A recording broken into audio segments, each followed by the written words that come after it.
and I invoke the spirit of the goddess of the Most High, which is within us all. Mikai Ashetia, Mkoronowayatu, Iaka.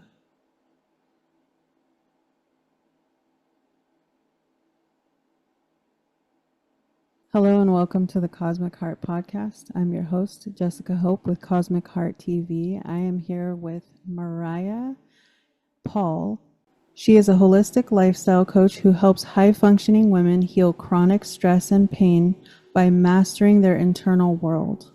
Through mindset work, nervous system regulation, and soulful rituals rooted in ease, pleasure, and joy, Mariah guides her clients to break free from the outdated patterns and reclaim their vitality and finally become the woman that they know they're meant to be. When I read that, I just wanted to say so much alignment. And it's funny because when I first I saw your videos on TikTok, I immediately, like, my soul was like, she's got to be on the podcast. And it's funny because I don't always look too deep into people. It's just I get the message and I'm like, okay, I'll send the invite. It's totally up to them if they want to be on or not. But I have to listen to that little ping, you know? And as soon as I read your bio, I was like, oh, there it is. Okay. She does goddess work. Yes. And I love how you said it in such a way where you didn't blatantly put it out there, but that's what you do. I mean, you do goddess work. So I wanted to ask you, throughout the course of coming into this work, what do you feel like was your main pieces of your story that really tied it in for you and made you realize this is what you're meant to do, like this is your passion? Yeah, I love that you call it goddess work. It's like you see me. I had like a really cool experience with the goddess about in 2023. I was in my shower and I was working full time in corporate. I was really burned out, taking Adderall, like stressed and just I just remember being like, I'm so turned off by my life. Mm. I just felt shut down. My nervous system hurt. Like I looked good. I was in a nice apartment. My Mm. hair was blonde. I had nice clothes. Like my life looked okay, but I felt so turned off. And I remember listening to David Data, Dear Lover. I don't know if you've ever heard Yeah. that. Yeah, it just woke me up to how turned off I was and closed. And after that moment, I had this release and goddess messages started coming. So all these books, and I even got this cool oracle and just really being initiated from the goddess of like, you Mm. have work to do I is what had happened chills to when you said me. that.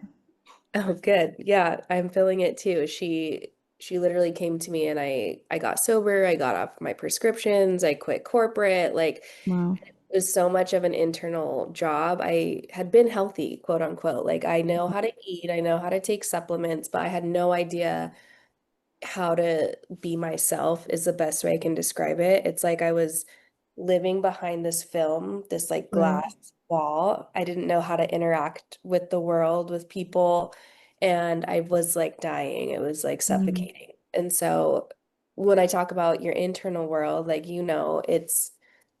it's terrain we don't really learn about. You have to be Right. initiated into it. And so the biggest help for me has been learning how to navigate that because it's a force, it's real. It's not this like, oh, I love the goddess, this woo-woo Right. feminine, it's like an actual force that is fierce and will hold you and show you this power Yeah. that we all have as women. And so I just wanted to help guide women to that. That's beautiful. Yeah. So what would you say was a pivotal moment or moments when you started working with women where you realized what you were doing was goddess level work? What would you say if there was like specific moments that come to mind where you were like, oh, this is what I'm supposed to do? just to help people who might be on a similar journey as you, and then they can realize maybe like, oh, maybe this is something I want to do too. Um, I mean, there's like a few that stand out. I mean, that moment in the shower was one, just Yeah, going through your own initiation of like 100%. whatever fire you're walking through, whatever trials you've been given, when you walk through that fire and you choose to act different, to walk different, it's like you now have that gift, give it back to someone Right. because it's so scary to go through that and to change, to like really be vulnerable and truly surrender to the goddess, to actually taking care of yourself, to looking at yourself radically honest, to the ugly parts, the Right. shadow pieces we don't want to. And when you do that, you'll see it in other women, and you'll like other people. It doesn't even have to be women, right? You'll just naturally, and you'll attract that. I feel like people naturally start to come into your sphere, into your world, because now you have something you can give to them. So when for me, when it comes to working in the shadow aspects, I want to share. I would say I've spent more time there in 39 years than I have in my fullness of my light. But then I want to also say that my light is so bright and so big that it's like I was forced to be. I've had people say it in different ways to me that I've come across. And so there are goddess embodiments and fractals of the goddess who are gonna be like living in more of the working through the shadow with themselves and then with others that I want to speak to help them understand that just because you're not like in your soft feminine era, or you're like like love and light all the time, or you're like gentle, soft, feminine, anything. Some of the women are meant to experience, who are divine healers as well, but work in the shadow side, are meant to experience this like deep being the light within the dark. This like only candle in that dark space experience. And I hit a point, I mean, multiple times where I was like, I don't want to do this anymore. Like, I don't want to be the only light in this dark, disgusting, mean place. Like, I want to be in my light all of the time, and I want to be in my peace, and I want to feel happiness. I don't want to experience all this hard, stressful, chaotic, abusive stuff. Like, what the heck, you know? And so it's like the I'm just being real, because it's like I was so patient and I was so like, okay, I know I'm going to get there. Okay, I know I'm going to get there. Okay, I know I'm going to get there. Oh, look, I'm almost there. And then it's like sucked right back in, and oh, I'm getting abused again. Oh, I'm getting yelled at again. Oh, I'm getting mistreated again.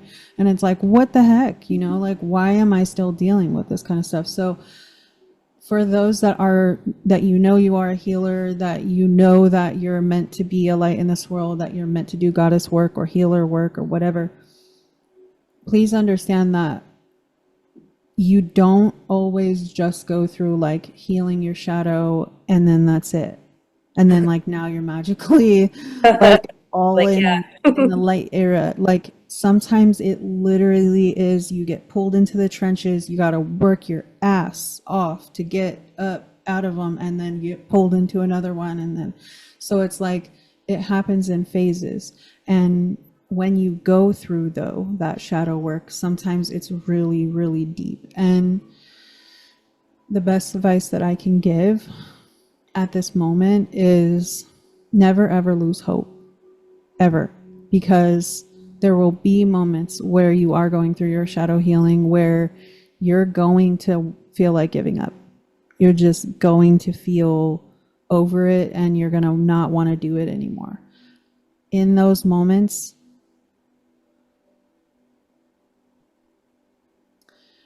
remember that this too shall pass, because it always genuinely does. Create a vision, hold the vision, keep the hope, light the flame, follow your own light, follow your heart, and know that it gets better, because it does. It really, really does. And I just feel really compelled to say that today. So do you, when you do this work, is this like more of a new path? Do you feel like this is like more of a new path for you, or is it like, because I know, okay, so I know you share on TikTok, and do you have a website, or do you have any other stuff that you're working on where you share your work with the world? Yeah. Well, I just want to comment on what you just said. It was so beautiful and true. I Thank think you. there's such a misconception of feminine energy that it's like you just lay around and Yes. nothing comes to you and you're happy and you heal yourself and your nervous system and you're done. Because it's, and I needed to hear that. Like we're always going through cycles and it really is like God's strongest soldiers. You get put in these places, you do the work, your light attracts that darkness, and it's, I just love what you said. Like it will pass, but it can feel like ungodly. It's so intense. And I just love that you brought that up. Well, I want to say thank you. I mean, I just feel like, okay, I'm gonna be really, really real, because I always am, but like, we have like the false light, like, and I'm apologize, because to some people this might feel like I'm being judgmental, but I'm just going to be really honest, and abbreviate as best I can. We had for a long time, as spiritual awakening has happened in an upswing on the planet, we have a uprising of what I perceive as false light teachers, where they give the mantras, they say the nice things, tell people to repeat them every day, and your life is just gonna freaking become amazing, right? Because you're saying all the things. What people have to understand, and I say this from a divine goddess level work that I do, what people have to actually truly deeply understand is you're gonna go through shit that's gonna feel fucking unbearable. And when it happens, you're not gonna know what to do.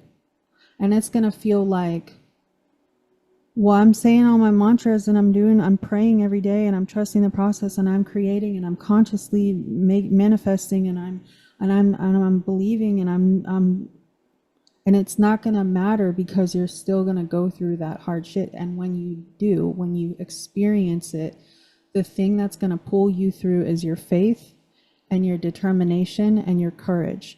You have to know that it is going to get better, and you have to focus more on that than the problem, because the more that, sorry if you hear outside noises, the more that we focus on the problem, the more we're going to manifest more of that problem. So that is how the universal law works. There's a lot of in-depth teachings that I'm doing on it, but I mean, there's Abraham Hicks. We got, we have a lot of really amazing channels that bring source knowledge through, that is like powerful, powerful teachings that I love and totally live by. But my higher self guided me to this stuff long before I found them.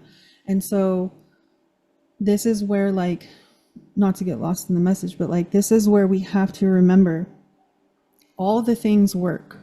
Manifestation works, conscious creation works, positive mantras work. I use positive mantras all of the time. But the thing is like, we got to understand the deeper rooted stuff. The deeper rooted stuff is you're going to go through hard shit. It's never going to fucking stop. You're always going to have something to stress out about. There's going to be a million things in the world that are going to be stressful, and we're going to look around and the news is going to try to convince you that the world is ending every year. What makes life worth living for you? What makes things feel like, oh my God, this makes me feel alive? What fuels your spirit, holy fire, passion to feel like, oh my God, like this is my purpose? What brings you joy? Focus on those things and you will find more of your purpose, your reason, and your passion. When you are able to hold a vision long enough to where you can genuinely just, okay, that is my thing. That is the thing I love to do. And you just continue to take steps towards it. That's how you pull yourself out of those trenches. And that's how you pull yourself out of having hard moments, because I promise you, you will always do shadow work. You will always work through hard stuff. You will face so many layers and levels of the trauma that you've experienced and the hard things that you've experienced, because it's just a life journey. It's a practice. It sucks sometimes, and other times it's super rewarding. But hold your vision and just keep taking steps towards it, and you will see it'll all work out. I was homeless with my children a year ago, a little over a year ago, and manifested this house. I talked about it in the previous episode. Because of my literal deep soul and heart faith. So I'm not saying it's all, nonsense of like the love and light movement and any of that. I live in love and light, but it's got to be real. It's got to be genuine divine light and genuine divine love, not the like everything's great in my life and I'm going to spiritually bypass all the hard stuff and pretend like everything's good and say nice words and it's all going to be fine. Yeah. That doesn't work. No, it doesn't. It doesn't matter. This is funny. It's funny because this morning when I woke up, I was guided to do some work, some very serious work on, so I work on like multi-dimensional levels, but I don't often talk about this kind of stuff, but reprogramming patterns that I have personally seen over many years that I've had very dark forces try to infiltrate different parts of my life. And one of those things was my oldest son. And he just barely started to genuinely get better from all of it. And when you have a big path and your soul has a bigger role, you can have what I see as agents or very purposefully dark spirited people or energies placed in certain parts of your path to try and throw you off. And it's weird because again, I work on a multidimensional level, but it's interesting, not weird, but interesting. So his biological father was like horrendously abusive, like horrendously. And I was 17 when I first met him, and he was 32. And yeah. My brows. Like trying to keep my straight face. No, it's okay. Yeah. So,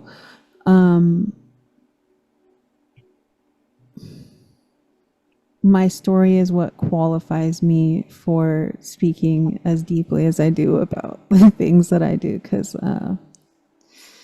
my tooth broke recently, so I'm like super self-conscious about it. But I can't even see it, and your lips look so good and shiny. So thank you. It broke right there. Thank you very much.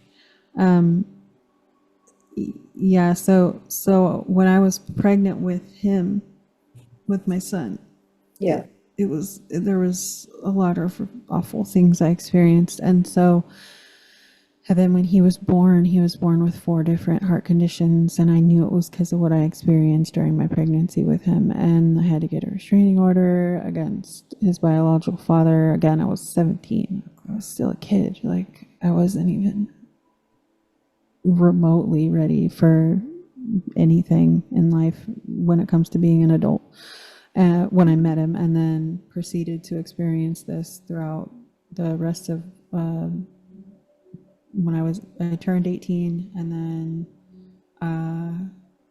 I was with him off and on at 19, and then I had Gabe when I was 19. So I actually lost a baby before I had Gabriel, and with the same person.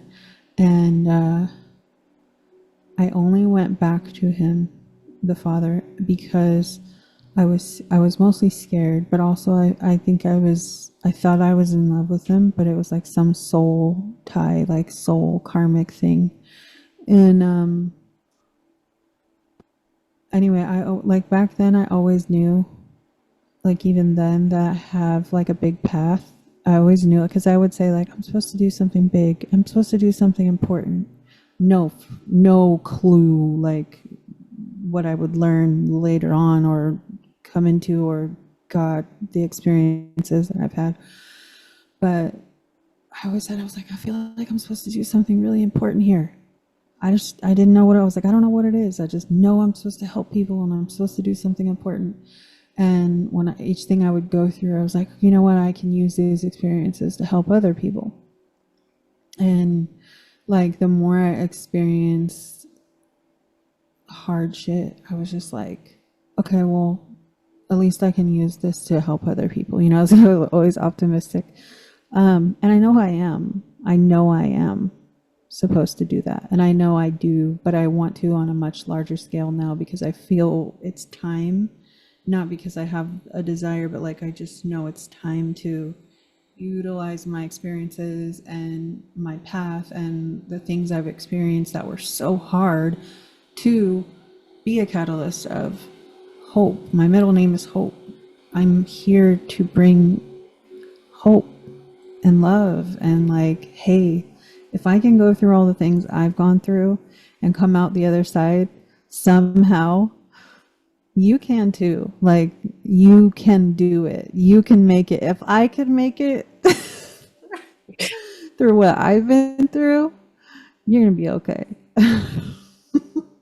And you know what I've always said my whole life is like when people are like, "Oh my God, how are you even okay? Like, how do you go through stuff like that? And how are you even smiling? How are you still here?"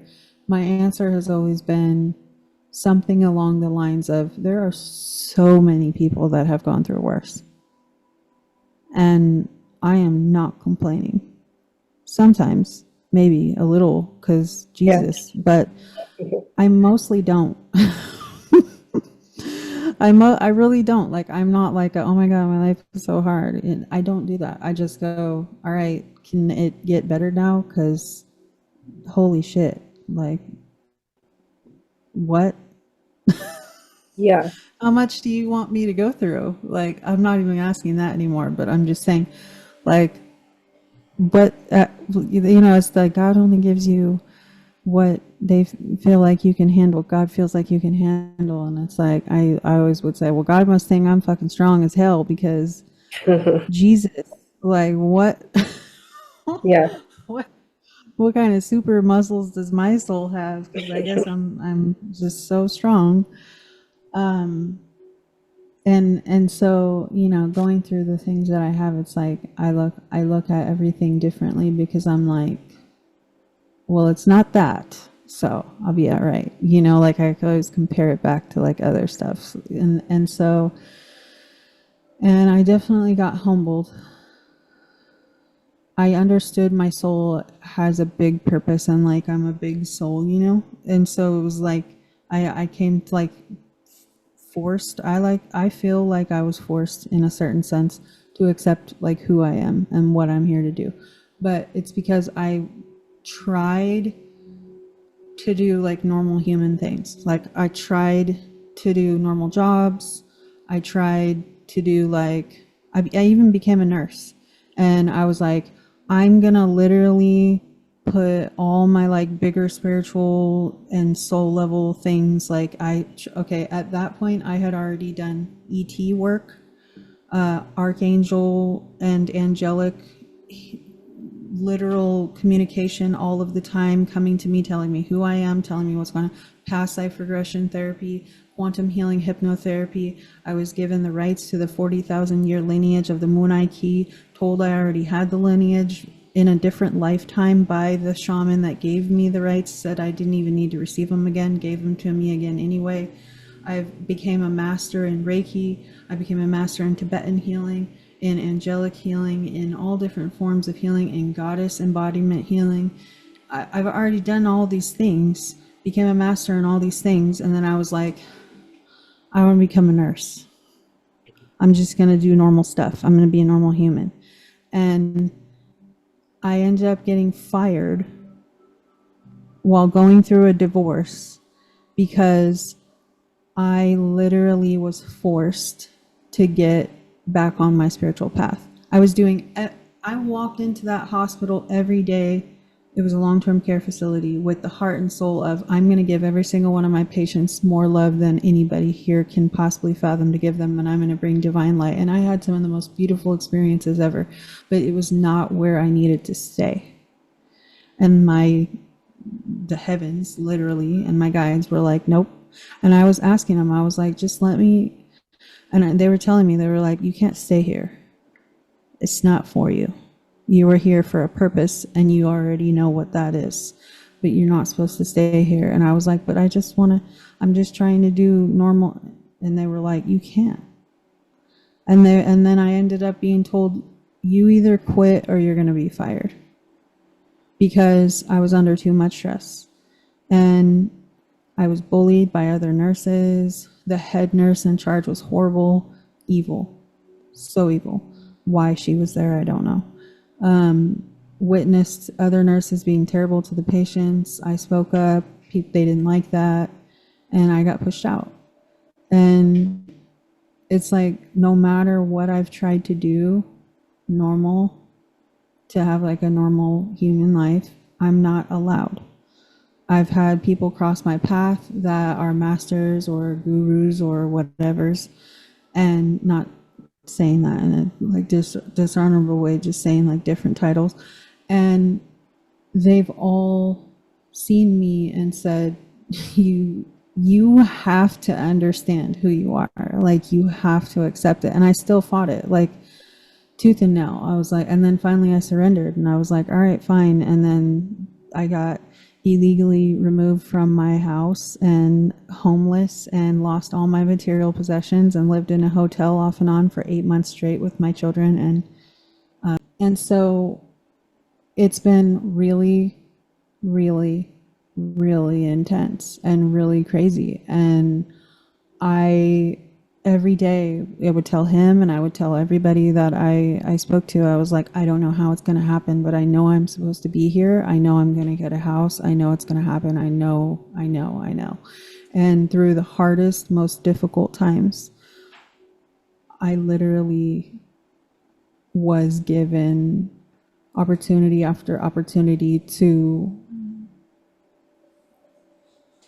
show myself that trust in the divine plan will work out. And so when I have been pushed and pushed and pushed to the deepest levels of my soul, to where I'm like, I absolutely look insane from the outside for trusting in my process as deeply as I do, to know that my internal guidance and my external guidance that's telling me, like, this is what you're meant for, this is what you're supposed to do, the house is coming, everything's going to work out, it's all going to be okay, trust the process.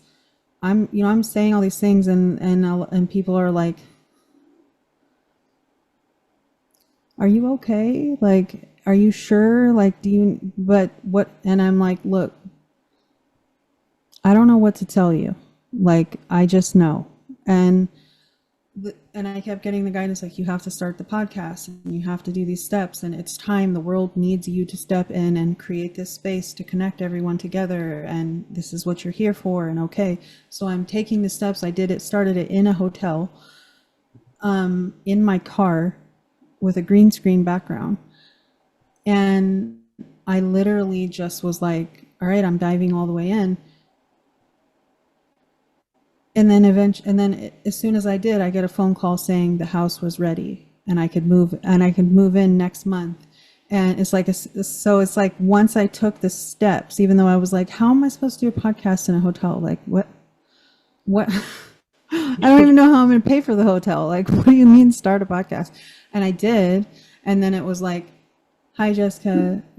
A family was going to move into this house, but they backed out at the last second. Do you guys want it? And I said, I don't even care where it is, what it looks like. Yes, please. So, like, all these things show me, like, yes, the forces that are my guidance and the universe and the heavens and the angels and everybody that's saying, hi, I'm here, I'm with you, you're not actually alone, even though I feel so freaking alone a lot of the times. I'm helping you. I'm literally moving pieces and parts in the universe to put it all together for you. I just need you to do your part. And then I start doing my part, and then it all works out. There's the trust. There's the like, oh, the proof is in the pudding. Oh, it does actually work out when you trust the process and listen to your heart and your guidance. Maybe it all is very real. I'm proof that it is, because if you had asked me at the end ish of 2023, just before everything happened, like, do you think you would actually be where you've been dreaming of living for over 16 years, and this would all have happened the way that it did, and somehow you were going to get a home exactly where you wanted, and it was all just going to work out, but you were going to have to go through really, really, really hard stuff to get there. I don't know. Like, I don't know if I would have believed it, because it was just like, it felt so far away. And I finally got to the point where I'm like, nobody can tell me not to listen to my intuition. And that's why when people around me try to make me doubt myself, I look at them like, what's your motive? Like, why would you want me to not trust my intuition? Why would you not trust me by now? Like, didn't you see it all happen? Didn't I say this is what was going to happen, and didn't it all work out? And that's why it's so important with the work that you do, because like, you're I feel like you're just getting like into the deeper levels of it. Like, I feel like you're immersing yourself more, and that's why like my energy will help activate you into your path even deeper. But, well, not just mine, but like the whole divine crew that's with me and with you already. But like, your heart and soul is geared towards activating the truth of within the divine feminine. So you're literally now being initiated as a goddess embodiment. Like, you're literally stepping in and saying, you honor the masculine to the degree that you do, but you know now that your time is to activate within the truth of the divine feminine. And so, moving forward for you and for others that are doing this work, it's really important for us to understand that, as I was saying earlier, it's gonna be hard sometimes. And it's gonna feel like, is anybody even listening to me? And I don't really get that many views, or I don't have that many likes in my videos, or you just keep showing up. You keep speaking your truth from your soul and your heart. When it comes to you, speak it in that moment. I know sometimes it's hard because we're like, I don't even look presentable for camera. But show up anyway, put on a filter, whatever. If you want to. I prefer no filters for other women, but then for myself, I'm like, I don't know, I think I need to put a filter on too. But like, show up anyway. And when your heart and soul is like, say it. I don't care what you look like, say it, because somebody out there needs you. My thing is like, if one person hears me and I impact them to the extent that like they then ripple out that change into their life and their reality, that I know I'm doing my job. And the other thing is like, there was this, I'm gonna give him some credit. I feel like he's gonna see this at some point. His name is Ricky Hodges. Um, he was a really, really amazing anger management teacher when I was a teenager, and I had to take anger management twice. But he was my favorite, and he said he always remembered me and one other person, um, Noah. I'm not remembering his last name, but um, Ricky was big old black man. He reminded me of a teddy bear. He was just I don't know, he was just my favorite counselor ever. Very spiritual, very spiritually minded. Um, he always said there's a rule when you reach one person, that one person is gonna impact on average 11 people with the thing that you impacted them with. Just like rule of thumb, it just happens, it is that way. So like say one person learns something from you that's valuable, that person is going to repeat that thing to about 11 people throughout the course of their life. And then like on average minimum, could be more, could be less. And then those 11 people are going to impact 11 more people each individually. So it's the ripple effect. So even when we're just in, I feel like my recording is lagging, but even when we're just feeling like, okay, we're just impacting one person, we're never just impacting one person, because there's that rule. There's the one, for every one person, there's 11 more people. And then those 11 people are going to each individually influence 11 more people each. So it's like, it just keeps going and going. And at the end of the day, for me, I feel like those of us who know we have a bigger role and know that we're here to like impact the world, we also have to remember that and I'm included in this wholeheartedly. We kind of hold ourselves back also in a lot of ways, because we're all trying to prepare ourselves for the internet trolls and the negative people and the haters in the world. And so subconsciously, we kind of like tend to not push super hard to push ourselves and propel ourselves out into the world, even though we know we're supposed to, because it's a subconscious thing. It's like, if I don't, like if I just put a little bit out and I do it and I kind of, okay, I did it. I listened to my guidance, like I did the thing. I said what I felt like I needed to say and I put it out there and I didn't get that many views. And see, I didn't get that many views. So, you know, it's not even, it doesn't matter anyway, right? It's like a little self-conscious thing that we do. But then we get discouraged because we're not really putting ourselves out there that much. And then when we do end up having like a weird person comment or like a weird guy that we're like, no, thank you. That subconsciously and consciously, but subconsciously, we're thinking like, dude, how many weird people are going to see us, like that we don't even know are going to see us? And it's a really big factor. Oh, okay. Anyway, so I don't know, like I just feel like I need to speak on this because it's a really subconscious thing that I feel like we do as women, where it's like there's so many people in the world that we can't control. We can't control what weird people are going to see us. We can't control if there's going to be creepy people staring at our videos and being weird. We can't. And so that's where we have to kind of like really do more inner work. And I speak for myself too, where we have to do more inner work of like giving, like EFT is really good. Like when you do the tapping and you're saying the commands and stuff and speaking it into your body and your spirit, it's very powerful work.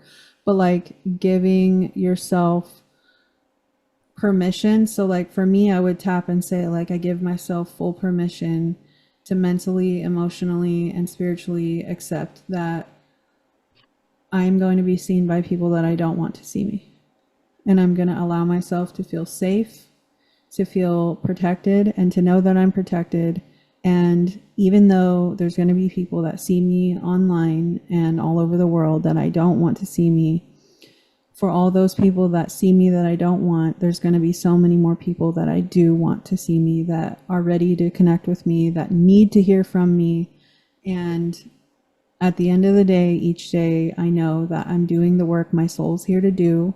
And when I continue, that's the only way that people are going to find me that are meant to find me. And if I choose to put myself out into the world, that's how my tribe is going to find me. And so my thing is if we don't ever do everything that we're here to do and put ourselves out fully, there's going to be so many people that are meant to find you, that were divinely meant to find you long before you were even born, that never will. And that really like echoes in my soul. Because I'm like, I came here for this, and I'm letting weird people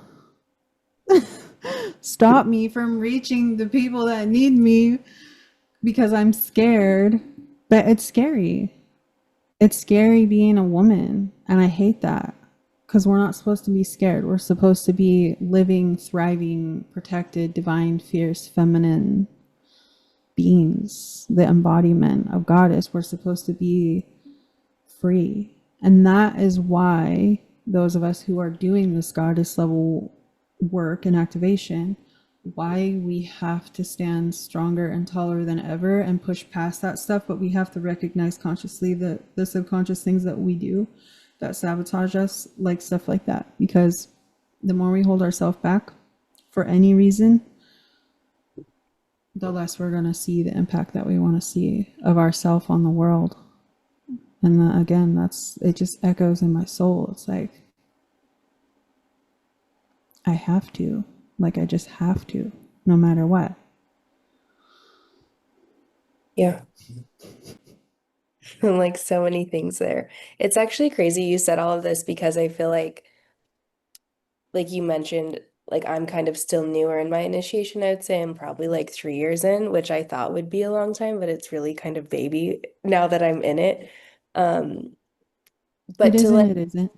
Sorry. yeah, it is and it isn't. It's like, but I feel like having someone speak to me like you are and validate what I'm experiencing, because like I can't go up to people and be like, actually, the angels are talking to me and it's really strong right now. Or, oh, I've just been led here. I know I'm gonna sit with, peyote or San Pedro soon. I don't know why, I just know it's calling to me. Or just like it's when you're starting to have those experiences, there's not a lot of people that can validate it's real. So it's just really nice to talk to you. It's kind of weird how it happened because I've been going through a little bit more of a deeper experience Yeah. myself, and like I don't have anyone to talk to that can really meet me there. And so this is like Mm, it's just so cool right now to like listen to you because it's just validating everything I've been feeling and experiencing, and it is real good. in real life, Yeah, and it feels like absolutely. we're in a just portal right now. It's tripping me out. Oh yeah. Yeah. We are in It is one. it is a portal. Yeah, I feel it. It's like crazy. I would love I would love to talk to you honestly anytime.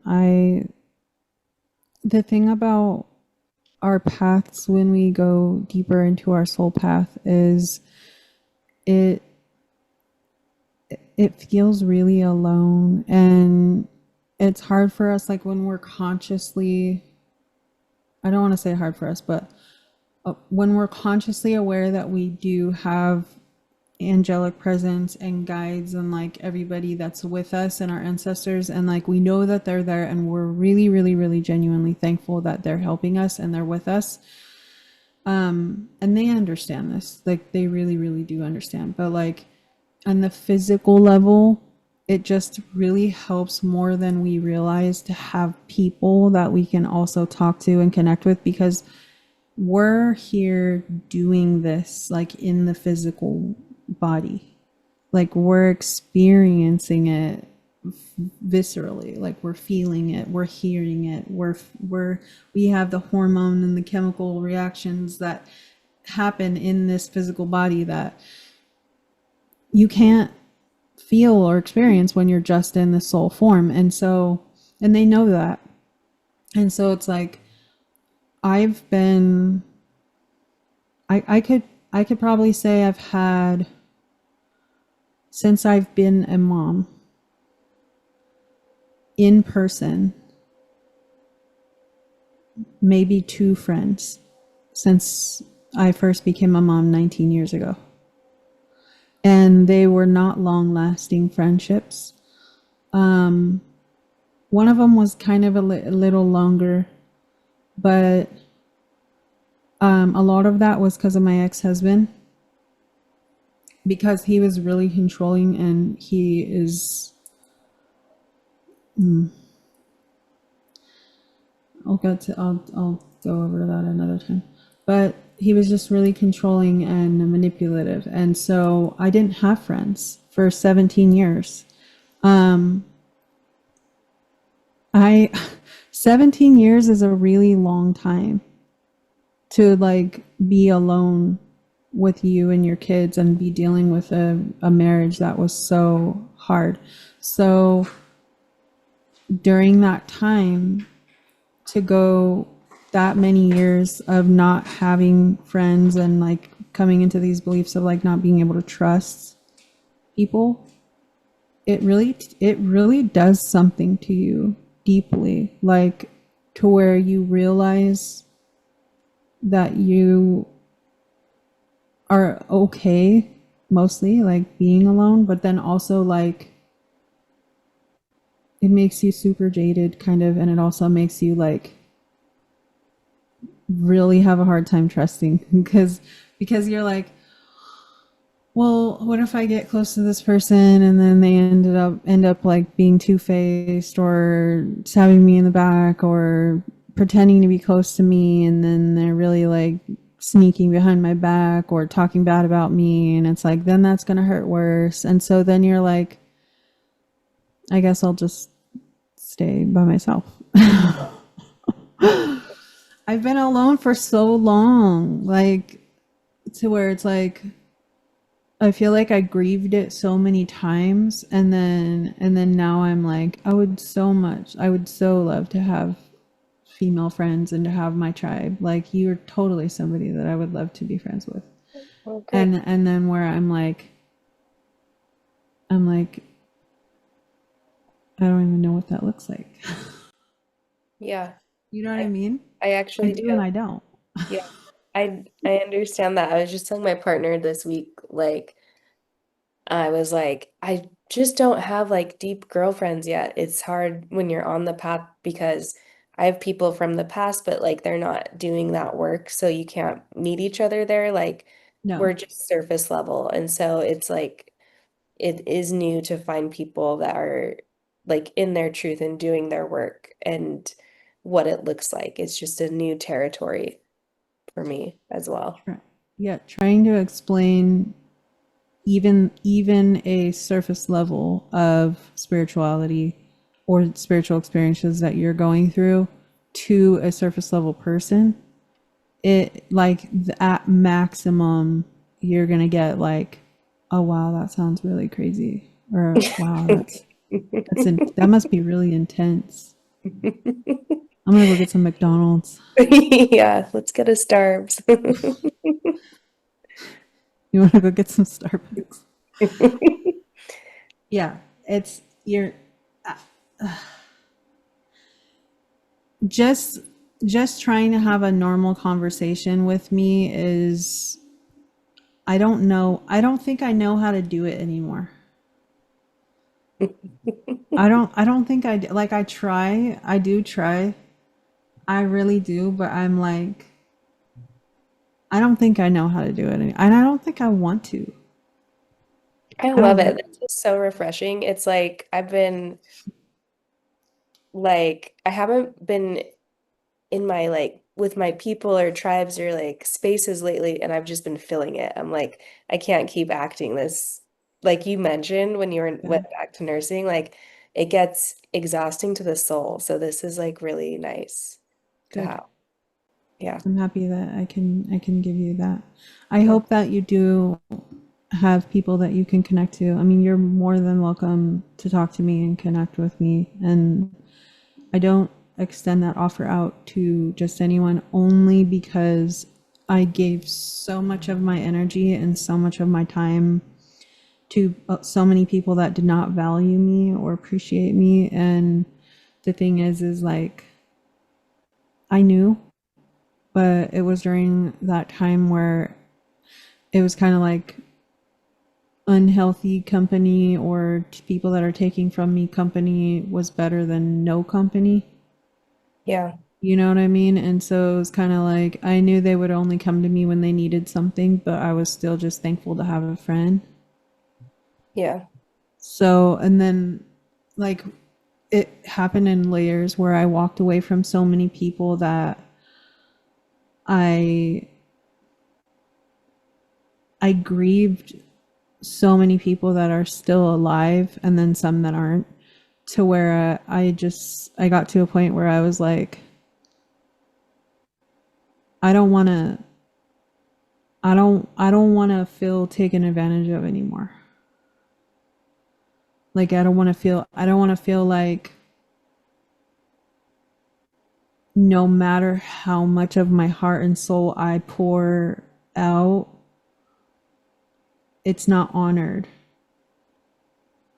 And when I was betrayed the way that I was, so hard, so deeply, by so many, it taught me, A, it broke something, and B, it taught me that even the people that are your people can betray you. And that really does something to you. Like, that really does something to you to where you're like, I don't know if I need people. You know what I mean? Like, you're like, I don't know. I don't know if I really need anybody. Though I do. Like, I know I do. I just need the right people, you know? But it was just during that time, I was like, man, Yeah. you guys can really be like that? Yeah. That's you? It's shocking. That hurt.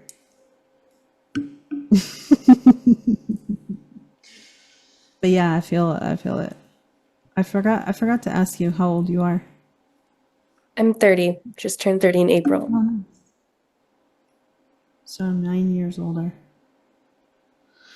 I was in survival mode for so many years that I maybe I've lived about 27 of them. I believe it. I'm like, I feel like since starting this journey, it's like, it's crazy how it's unfolds. It feels like multiple lifetimes Oh every yeah. quarter. It's insane. Well, the thing is like on a deeper level, we're going through dimensional shifts. I mean, we're going through dimensional shifts. We're going through timeline shifts. We're going through timeline collapses. We're as one collapses, we're going into another one. You got the glitches in the matrix, you know, all this stuff because we're literally traveling through dimensional realities. And then even deeper is we're witnessing other people on other timelines because we have access to the internet, which people don't understand this consciously all the way yet. Some people do, but collectively most people don't understand this yet. The internet is a consciousness reality. So we can actually see through video other timelines, but we're not actually experiencing their timelines. And I'll say even this, and I feel like this is just so weird and mind blowing, and a lot of people don't think about it, but like Have you ever thought about like, you know how many countries are actually in the world? But we never hear about any of most of them. Like Yeah, almost ever. Like there's so many countries in the world of words that we don't even hear the names of all those countries. We hear about Australia, we hear about New Zealand, we hear about all the Asia, continent, Africa sometimes. Obviously the United States, some stuff in London and Britain, but like if you ever really thought about like how many countries are actually in the world, but we don't ever hear anything about any of them. There's nothing. There's nothing. No videos, no hey this is happening in wherever. Czech Republic, like never hear anything about there. Nothing. Not a bit, no news, no nothing. that's interesting. I've It never thought of doesn't exist in our reality. It's weird, right? that's crazy. Yeah, like that is crazy. And actually I'm gonna have a guy on who he just popped in my head who actually has a theory that I've had for a really long time and I didn't tell him. But he has a theory that I've had for a long time about how traveling on plane is actually traveling through time and through timelines, and I'm excited to have him share. But That sounds cool. I believe that. yeah, I believe. but I'm I just feel like, I mean, there's probably people that don't want me to talk about it, but I just feel like it's so interesting to think about like there's a reason we don't hear about other places often. And I'll just say like everything being an energetic stratosphere, United States is like the hub of like the whole planet, really. Like Africa is like the heart, Hawaii is the soul, and the United States is like the body, like mind, consciousness place. And then Japan is kind of like the astral realm. That's how Okay. I see it. It's weird. Like the whole planet is alive, but then it's like I don't even feel like we're in just the physical world anymore. I feel like we've ascended into a stratosphere of reality to where everything we're seeing is literally because our mind already has this like preconceived notion of reality, and then it's tapped into the collective consciousness, and then we're just like drawing from imagery and like I don't know. It's interesting. Kind of like creating the hologram that the mind Yeah. has. Yeah. Yeah. I just it's a I'll just say it's a thought. But where'd that thought come from? You know? Yeah. It's an interesting thing to think about. It is really interesting to think about. I feel it though. We're definitely like, um, I can feel the shift. I feel very much more in my light body lately than my physical body, Yeah. I which can is see it in your energy, which good. is good. It means you've done a lot of work because I can see that you don't have a lot of heavy. You don't have a lot of heavy dense energy in you. Thank you. That's good. I've been trying. You'd well, with your permission, I'll say what I do. I do see. Yeah, Okay. I do see for you, and if you want me to say it on here. that's fine. Okay. I do see for you that it's mostly here, like you're working through a lot, like you're processing a lot of things. And then you have like, which like who doesn't, but you have a lot of like, no, I wouldn't say a lot, but you have a significant amount of sadness that you're trying to process.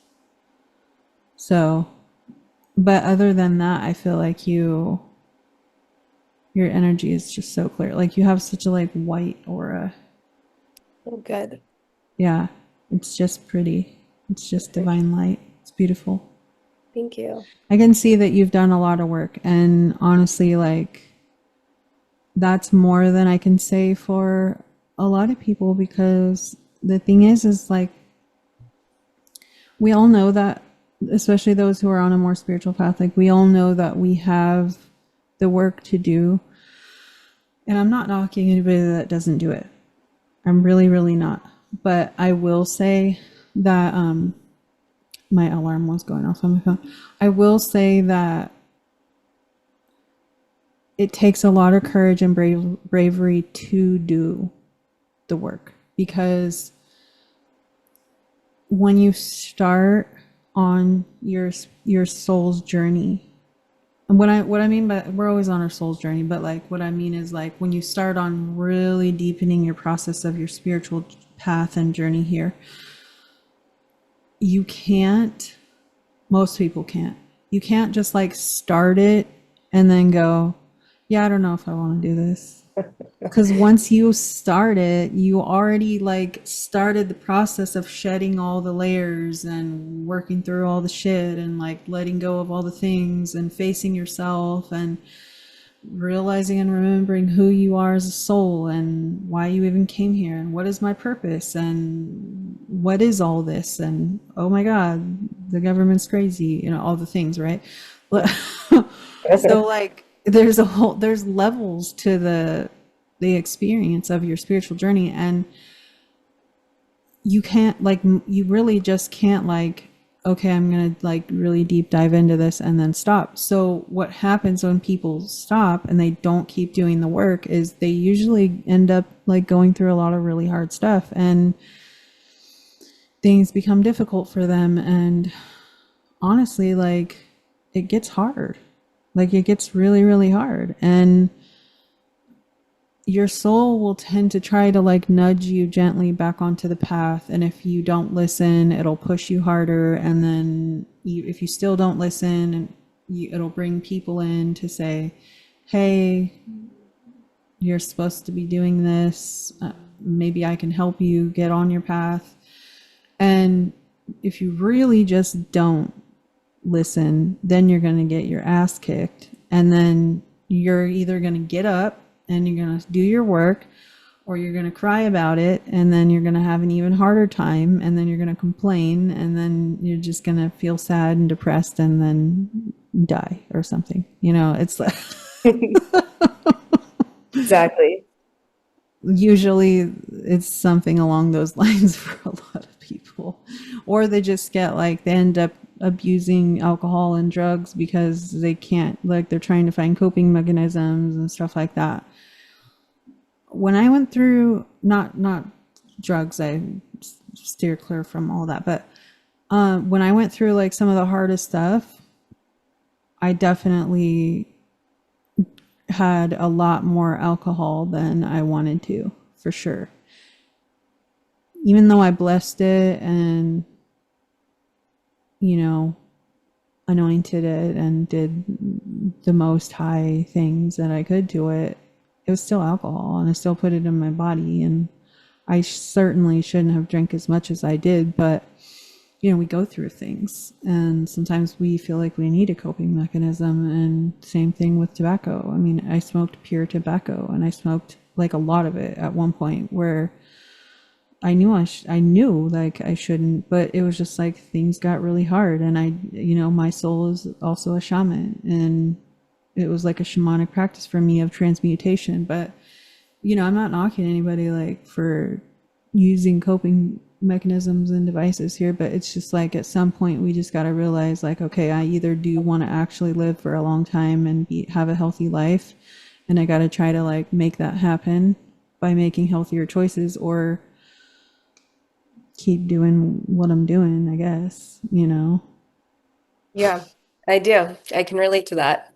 It's like alcohol and drugs, or it's like a way to connect with spirit, but we have to remember we're a physical body and what it does to us. Yeah.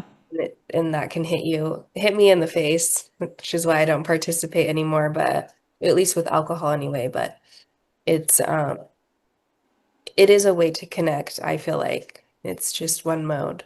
THC for me enhances my I don't use it, like I don't smoke it. Sometimes I'll take the drops, but THC for me definitely like enhances my spiritual abilities. Yeah. So, yeah, I was just going to say for me it definitely does. I want to let you, like, if you feel comfortable, I want to ask, okay, or I'm going to just stutter, I guess. I'm I was staring into the flame. Is there any messages that you can share with other women who are in your position or a similar position where maybe they're not like fully called into like the goddess healing path, but just like want knowing that they want to share their light and help others, but don't really know like how to get started or what direction to take? Do you feel like you have any advice or messages for them that can help them kind of know like how to get started and like what to do? Because a lot of people feel like they know they want to help people, they know they want to make content, or they want to like reach out or maybe do women's circles or whatever, but like what helped you just finally say like, all right, I just like this is what I'm supposed to do? And like what was your thought processes on how you actually just made yourself dive in? Yeah, I think don't think there's a right time. There's not. I think like you're gifted your vision as a steward, and so whatever comes to you, you just have to trust that, and you just have to have really strong faith and devotion. Like when you show up and put yourself out there, you're practicing. You're gonna fa fail. It's gonna be shitty sometimes, and you just have to keep going. You're becoming the goddess embodied, right? Like you have to Right. train yourself. And so if you're unsure or don't know where to start, typically we do. We're never really stuck, in my opinion. I think we just need to make the choice. It's like do it or don't. Yeah. To make the choice, it's not as complicated as we make it, and just put more steps into action, like develop that strong masculine. What would make you feel safe, and just do the work to do it. And then the feminine will come out and play more. So just don't overthink it and trust your intuition. Everyone's got an opinion on how you should market, what you should talk about. And for me, I'm going through that right now where I'm part of business groups, and I wish I would have listened to my own truth, Yeah. which is a learning experience and takes practice too, but just like put your feet on the ground and train Mhm. yourself how to move. That's beautiful. When you say work on your divine masculine so that your feminine can come out more, can you like just a little bit elaborate on what that looks like for you? Yeah, I think like for me, my body was something like everyone talks about it, your nervous system becoming healthier. It's not really so much of laying around and being lazy, but you have to build discipline around rest. You have to build discipline around boundaries. And so to me, I think of it like I have to self-husband myself. Like I need to make Mariah feel safe, and in Yeah. order to do that, I have to go to bed on time. I have to wake up. I need to drink water. So I have to develop those masculine doing action items. But Okay. when I do that, then my feminine can have space. But I Right. have to act. I have to make her feel safe first. That's really, I love that. I really do. I love that so much. And that's so true because, like, okay, so it makes sense for me. I just want to say real quick, it makes sense for me, and for like so many people where when you didn't grow up with a father and you're also like rebellious, Yep. where it's like, I don't want to go to bed. I want to stay up late and I want to do whatever I want. And I don't feel like eating right now. It's like that Yeah. kind of like rebellion. And it totally makes so much sense because it is my masculine that comes in. That's like, no, you need to stop it. You know, it's not just the motherly part of me, it's definitely the masculine that steps. I mean, it's both, but I can see exactly where you're coming from with that, and that makes so much sense. And also, I'll add real quick too, I feel like it's a lifelong journey, but for me, I noticed when I started becoming more of the masculine, like protector, supporter, holder of myself, where I feel held, but it's by me. When I feel safe, but it's because I'm like helping myself feel safe. When I started being all the things that I was like craving and wanting and needing from a man, the way that that has shifted so much autonomy inside myself, like not needing, like not having that deep rooted, like deep seated needing of like I need a man to hold me so I can feel safe, but like no, like I need to hold me so I can feel safe. I need to Yeah. ask God to hold me so I can feel safe. Yeah.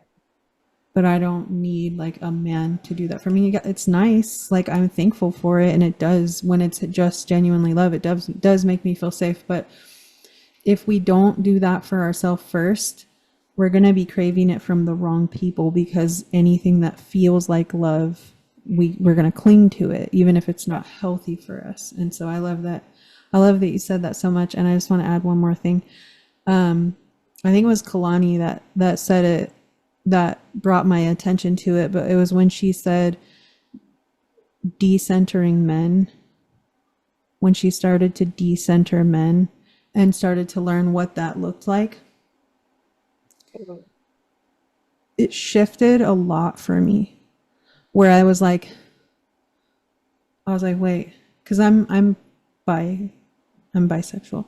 So I was like, wait, it doesn't mean that you have to like not honor a man. Like if you're in a relationship with a man, you can totally honor him and love him, and like he's your partner, and like he's your side by side, you know, you're a team. But the way that women have been trained, the way that women have been trained for literally generations to center the man, you serve the man, you're beneath the man, and the man eats first, and you please the man, you do the laundry for the man, you clean for the man, you cook for the man. He's the literal, he's the center of your world. That was my whole marriage. I Yeah. bought everything he wanted, I did everything that he wanted, I served him first, I took care of all his needs, I made meals based off what he was hungry for, not me. Everything was surrounded by him, and I was like, whoa, it's like ingrained in our DNA. So that's why I'm like, okay, wait, move that over here. Yeah. What am I craving from that? I'm craving to be valued and loved and nurtured and provided for and taken care of and protected and held. But I wasn't getting those things. I wasn't getting those things. And I was serving this like idea of what our ancestors passed down in the lineage, spiritually and cellularly, to have the man be served and the man be centered. So it was like, it was such a paradigm shifting thing. When I heard her say that, I was like, what have we been doing Yeah. for so long? Yeah. Whoa. It was just like, oh my God. And I don't have a lot of those moments, because it's like, I like the work I do is so crazy to most people that for me it's not normal. I don't have like a lot of, oh my God, this is crazy. But it was to realize it was literally in my DNA Yeah. to center and serve men. That's crazy. You. Anyway, so thank you for that. I appreciate Yeah. that very much. Thank you for that perspective. I'm really happy to have you on, and I very much would love to connect with you more on a friend level. Yeah, I would love that too. I'd appreciate that. Yeah, you're a really special soul, and I'm so appreciative of you just sharing everything that you shared today. I feel like I kind of like I spoke so much more than I normally do on here, but I just, we, we have to bring forth what, the divine wants. And Yeah. so when we share and we let this flow and we let things come through, it's just all divine time and it's all divine messages that need to come through. And today I feel like it was much more than just a podcast episode. It was definitely an activation, and I'm really Yeah. thankful to have you here. You're a very special soul, and I really want to encourage you and anybody else that's wanting to really propel yourself out into the world, but you to sit with the things that you genuinely feel like make you light up. Like when you feel that spirit fire inside of you that just goes, yeah, that's why I'm doing what I'm doing. Do more of that, like as often as you can, because you're definitely here to make a difference. And I can just see like how hard you've worked by yourself. Remember that you're not alone, I know, but by yourself in the physical world. And I know it's been hard. And I just want to encourage you that you do have sisters out here that are doing the work with you. And it's it's been a long journey, you know? And it's going to get better. I don't know what the world's going to do, but I know for us and for the people that we help, it's going to get better. So keep going. The world needs you. Thank you. I received that. You're very welcome. All right, we're going to say I love you to everybody watching, all the good people and beautiful souls out there. And we are going to wrap it up for today, but I want to encourage you all to count your blessings, remember what you came here for, and remember that this life is sacred.